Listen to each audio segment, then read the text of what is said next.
This video tutorial I will cover dependency injection with non-static factory method that returns the instance of another class. Here you can see animal interface. It has eat method. Eat method is abstract method, and cow class which implements animal interface and provide implementation of eat method.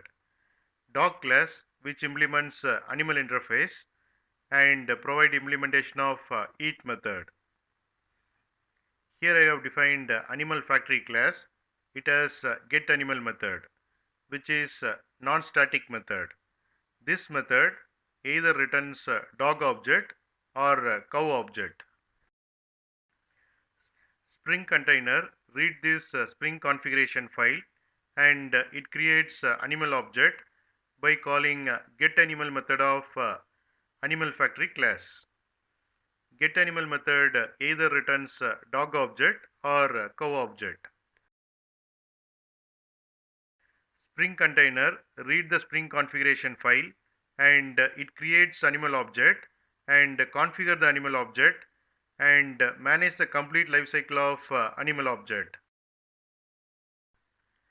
Here I have defined the class app. Here I have created application context object by reading Spring configuration file using getBean method of application context object, getting animal object from Spring container. Get animal method of animal factory class returns dog object. So we got animal as dog. Then calling eat method of animal object. Animal is dog. So it calls eat method of dog object. And we got dog eats chicken bone.